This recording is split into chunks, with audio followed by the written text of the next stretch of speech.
Berdasarkan UN Women, migrasi yang dilakukan oleh wanita dipicu oleh berbagai alasan, contohnya seperti kemiskinan, konflik, atau memiliki keinginan untuk menghindar dari keadaan sosial seperti ketidaksetaraan gender, termasuk seperti kekerasan domestik dan susahnya mendapatkan akses kehidupan. Namun tidak bisa dipungkiri, banyak juga wanita melakukan migrasi dengan alasan bekerja dan mengejar pendidikan untuk kesempatan hidup yang lebih baik. Para migran saat memasuki atau melakukan perjalanan ke negara tujuan seringkali harus menghadapi kekerasan secara verbal atau non-verbal seperti diskriminasi yang mengancam keselamatan dan ketentraman para migran. Gender mempengaruhi dalam aspek migrasi dan memberikan dampak pada wanita. Contohnya seperti jenis-jenis pekerjaan untuk wanita adalah spesifik seperti asisten rumah tangga dan domestik. Dengan adanya kesempatan yang terbatas terhadap stereotip pada wanita mempengaruhi keadaan dan pengambilan keputusan.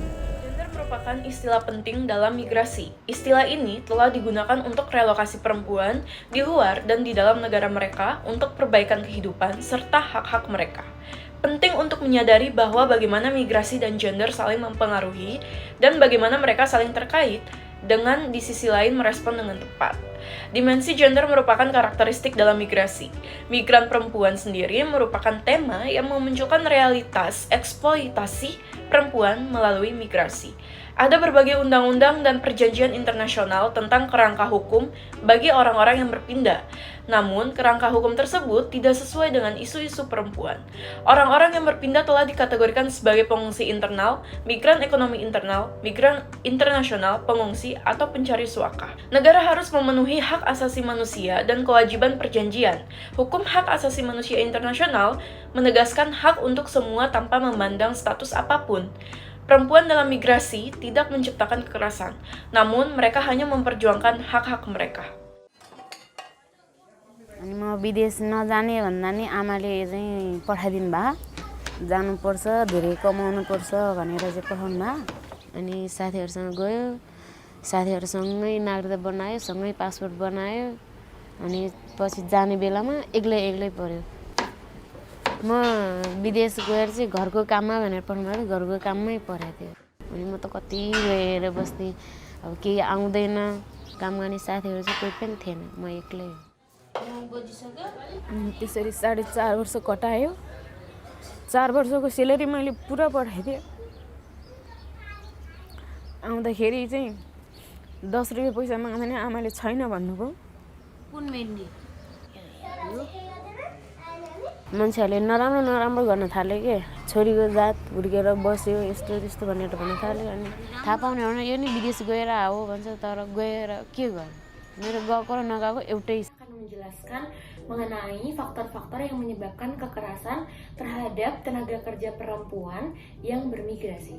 Faktor pertama, lemahnya proteksi terhadap para pekerja karena kebanyakan bekerja sebagai pembantu rumah tangga maupun babysitter yang menyebabkan sulitnya diakses oleh orang luar.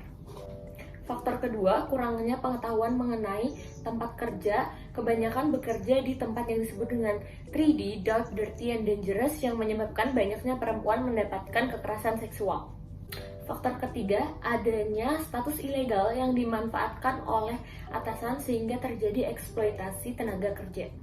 Faktor keempat, kurangnya skill dan juga pengetahuan yang diberikan kepada tenaga kerja.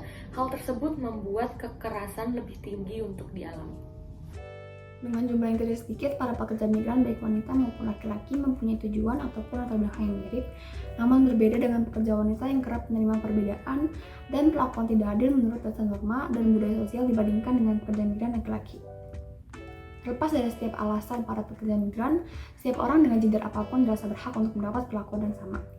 Akibat diskriminasi dan perbedaan atas pekerja wanita dibandingkan pria, hal tersebut kerap menjadi alasan atas keterbelakangan pekerja wanita dalam bermigrasi.